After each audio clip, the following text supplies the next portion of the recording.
Yacouba Doumbia, donc toi, tu es Oubi. Toi, ton derrière est troué.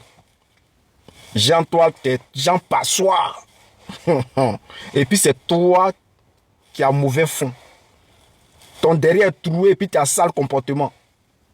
Chers frères, chers camarades, je vous ai promis les papos. Si je ne casse pas les papos et je me lève, je m'en vais comme ça, puisque je vous ai promis de vous donner les informations, je vais vous donner les informations. Je vois les gens qui s'embrouillent, qui disent que non, c'est parce que le gars là, il vous fatigue. Ah, il nous fatigue, d'accord? Mais quand nous on reçoit les informations aussi là, on va le fatiguer aussi? Ou bien, voilà. Donc pour ceux qui disent que Yacouba Doumbia n'est pas Oubi là, il n'a qu'à se lever. Il n'a qu'à dire un mot. Dans cette histoire-là, il ne pourra pas parler. Yacouba qui est là, je vous jure qu'il ne pourra pas parler. Mais un mot, il ne va pas pouvoir dire. Même sa femme, elle n'a qu'à jurer sur tout ce qu'elle cherche. Qu'elle, elle ne doutait pas. Elle n'a pas parlé avec son entourage. C'est-à-dire ce qu'elle appelle ses camarades sur là. Si elle n'a pas dit à ses camarades que Mongol là, elle pense qu'il est Oubi. Voilà. Mais là, l'information même vient de son ami. Bon, c'est pas son ami, mais c'est son collègue. Un collègue journaliste à qui il a fait taper d'eau. C'est-à-dire il a trahi. C'est dans sa colère là que lui a commencé à donner les informations. Moi, j'ai reçu les informations. J'ai reçu l'information hier nuit. Le Moro m'a contacté pour me donner tous les détails. Je vais vous donner tous les détails tout à l'heure. Mais ce qui m'a choqué, c'est que quand il m'a dit ça là, moi, je croyais que le gars venait me donner l'information. Déjà, l'information est déjà sur la toile, ça fait 2 jours. Mais personne n'en parle. Alors, qu'est-ce qui se passe, chers frères, chers camarades? Voici que votre journaliste international est également un Oubi international. Un couleur de cul, c'est-à-dire l'eau coule dans son boda. Le gars là, c'est un donneur, un distributeur automatique de boda. Un boda Kouman, je vous explique. Chers frères, chers camarades, avant de rentrer en profondeur dans son... Je vois des gens qui viennent nous dire non, que c'est sa vie privée, même si son... c'est un musulman, non? Il n'y a pas de vie privée ici. Un bas bien. Toi, tu es musulman et puis c'est toi, ton boda, qui distribue ça dans le gouvernement. On va parler de ça. Et puis, ne venez pas parler d'affaires de vie privée ici parce que lui, là, quand il se promenait ici avec l'histoire du président Gbagbo pour dire que Gbagbo est comme ci, comme ça, comme ça. Vous n'êtes pas venu parler ici. Ah, je comprends, c'est parce qu'il est de votre camp. Donc, quand il est chez vous, comme il est chez vous, là, quand il s'allie dans notre camp, moi-même, il a déjà parlé de moi. Là, il n'y a pas à faire de vie privée. Hein. Mais quand lui, on l'attrape, là, il y a vie privée. C'est-à-dire, quand lui, on veut mettre son dossier dehors, là, vous parlez de sa vie privée. Donc, lui, c'est-à-dire, vu que son boda est troué, là, c'est une question de vie privée maintenant. C'est ça. Donc, c'est pour cela qu'on va aller en profondeur. On va aller en profondeur dans son... On va aller en profondeur dans son boda, là. On va traverser les parties qui ont été trouées, là. On va traverser pour aller en profondeur. Alors, chers frères, déjà le gars là, il est du clan de Nina Keïta. Je vous explique. Quand cette histoire a commencé là, comme lui, c'est le badé de Nina Keïta, affaire gâtée, affaire Epstein là, Epstein, tout ça c'est la même chose. Quand c'est sorti là, dans l'affaire Epstein là, voici que le nom d'étudiant Thiam est sorti. Le nom d'étudiant Thiam est sorti. Et nous-mêmes, nous avons parlé de cette histoire. Que comment se fait-il que le nom d'étudiant Thiam sort dans cette histoire de Epstein? Alors, Yacouba Doumbia a chargé l'affaire étudiant Thiam. C'est lui maintenant qui est parti chercher les papos. C'est lui maintenant qui est parti chercher les mails en profondeur. Pour venir démontrer que étudiant Thiam était escroc. Et que Epstein a dit que le gars là, c'est lui qui est derrière le clan là, a blanchi le jet, a fait du n'importe quoi. En tout cas, Tidiane Thiam, c'est pas bon, c'est gâté. Les 2 dossiers de Tidiane Thiam, là, il a mis ça sur lui, sa page. Affaire Nina Keïta est sorti avant Tidiane Thiam. Pour Nina Keïta, là, il a fait zapper. Jusqu'aujourd'hui, là, il n'a pas dit un mot dessus. Vous savez pourquoi? Parce que ils sont, c'est-à-dire Nina Keïta, elle est distributeuse automatique internationale, planétaire, professionnelle. Lui, c'est un distributeur national, distributeur de boda national qui vend son boda kourou dans le gouvernement. Alors, chers frères, qu'est-ce qui se passe? Il s'est levé pour aller voir le mari, selon les informations que j'ai reçues de la part de, comment il s'appelle là, Blackett. D'après Blackett, lui, le journaliste qui avait me donner l'information là, c'est lui qui allait donner les mêmes informations à Blackett. Alors, Blackett lui a publié pour lui là directement. Puisque lui ne fait pas vidéo, lui a publié. Et il a essayé d'expliquer un peu ce qui s'est passé entre lui et ses camarades journalistes. Moi, le journaliste est venu m'expliquer là, il est rentré en profondeur. Et c'est cette profondeur là que je vais vous donner tout à l'heure. Mais on va finir avec l'information qu'il a donnée à Blackett. Alors, ce gars là, Daouda, comment il s'appelle là, mais Yacouba Doumbia là, il est parti voir le mari de Nina Keïta. Il a dit au mari de Nina Keïta que, vu que l'affaire est sortie, l'affaire de Boda, l'affaire où on dit que ta femme, elle a vendu enfant mineur à Epstein et qu'il a fait des choses bizarres, moi je peux étouffer l'affaire. C'est-à-dire je vais créer des buzz, mais on va communiquer, on va créer un autre mouvement pour qu'on puisse oublier l'histoire de Nina Keïta. Alors, le mari de Nina Keïta lui a dit que lui, il peut donner que 4 bâtons. Il peut donner que 4 millions. Et qu'il ne peut pas donner plus que 4 millions. Mais il n'aura commencé à 4 millions. Et s'il a fait là, ils essaient de tuer ça pour prendre défendre Nina Keïta. Eux là, ils vont s'arranger et puis ils vont essayer d'augmenter le jeton. Alors, qu'est-ce qui se passe?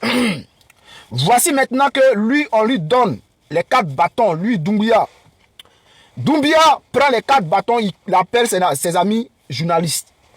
Il a dit que, le mari de Nina Keïta veut qu'on tue le discours, on change le buzz. On enlève le nom de Nina Keïta, on oublie Nina Keïta. Donc, voici ce que je propose. Il appelle au moins quelques journalistes. Et parmi ces jeune-listes-là, c'est parmi eux, il sait qui nous a donné l'information. Voilà, donc il sait, Doumbia qui sait qui nous a donné l'information. Donc, quand le jeton est tombé net, ses amis qui l'ont contacté, la journaliste qui l'a contacté là, il les a mis de côté parce qu'il allait contacter quelques activistes. Si vous avez remarqué, 2 jours là, il y a des activistes qui font des vidéos, qui disent que non, on n'a qu'à remercier Nina Keïta, celle qui a traité avec le plus grand criminel pédo du monde entier là. Ces activistes RHDP veulent que les Ivoiriens aillent remercier Nina Keïta parce que elle a mis Alassane Ouattara en contact Alassane Ouattara et le plus grand pédo criminel du monde entier. Elle les a mis en contact, donc on n'a qu'à aller la remercier. Donc c'est comme ça. Les activistes aussi ont commencé à faire des vidéos pour dire maintenant que non, oui, Nina elle a fait un bon travail, que c'est grâce à elle, on a eu, comment on appelle ça, logiciel Pegasus et tout. Donc ils ont commencé à la défendre. Mes chers frères, chers camarades, de vous à moi. C'est la vendeuse de gésier là. Est-ce qu'on peut défendre une vendeuse de gésier? De vous à moi. On ne peut jamais défendre une vendeuse de gésier. C'est impossible. Les preuves sont accablantes. Quand tu vas même sur le site des Américains, qui parlent de cette histoire de Epstein, qui disent que Nina Keïta a traité avec Epstein, quand tu tapes le nom de Nina Keïta là, il dit, ça verse comme ça. Les rendez-vous, tout est dedans, ça prouve qu'elle était bouclée. Elle n'a pas mougou avec une seule personne, elle a mougou avec beaucoup de personnes. En fait, elle était livreuse internationale, professionnelle. C'est-à-dire qu'un mort vient comme ça là, c'est elle on envoie sur le terrain. Elle a mougoué beaucoup de personnes. Et puis vous avez venu nous dire non, qu'elle vendait le mouvement. Donc elle, c'est une vendeuse de gésier. Elle se lève un matin, elle vient travailler dans le gouvernement tranquille. Elle est à la tête des entreprises, pas n'importe quelle entreprise.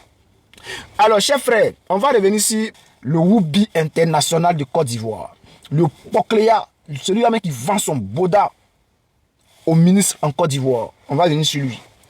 Alors, Yacouba Doumbia, si vous avez remarqué, lors de la crise post-électorale, toutes les informations, c'est-à-dire qu'on arrêtait un opposant, Yacouba Doumbia savait où l'opposant se trouvait. Et quand tout à l'heure j'ai fait le poste, les gens du RHDP se sont fâchés. Quand j'ai dit un ministre proche d'Alassane Ouattara, les gens du RHDP se sont fâchés parce qu'ils savent. Il ne faut pas être un coq pour comprendre. Ou bien il ne faut pas être un ange pour comprendre. Quand j'ai fait le poste, les gens du RHDP ont compris de quoi je voulais parler.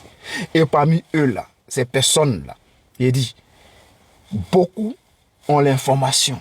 Donc, quand j'ai mis comme ça, vous allez-y fouiller dans les commentaires. Vous allez voir qu'il y a d'autres qui vont venir dire non, c'est sa vie privée. Parce qu'ils savent de quoi je vais parler. Lors de la crise post-électorale de 2025, là, Yacouba Doumbia, là, ce n'est pas le meilleur journaliste de Côte d'Ivoire. Ce n'est pas celui-là même qui est le meilleur des journalistes en Côte d'Ivoire. Lui, il était rebelle. Il faisait partie des rebelles. Et puis, un coup, il a laissé affaire des rebelles là. Il est rentré dans l'affaire de Pokléa. C'est quelqu'un, on prend maintenant son Bouddha, on est en train de s'amuser à ça. Et c'est pas n'importe qui fait ça. C'est pas n'importe qui. Vous dites que autant de Gbagbo, les ministres de Gbagbo, c'était des Mougoussais, ils achetaient des 4x4. Mais au moins, ils achetaient les 4x4, c'était pour des filles. Au moins, quand on dit non que les ministres de Gbagbo étaient des Mougoussais, c'était des femmes.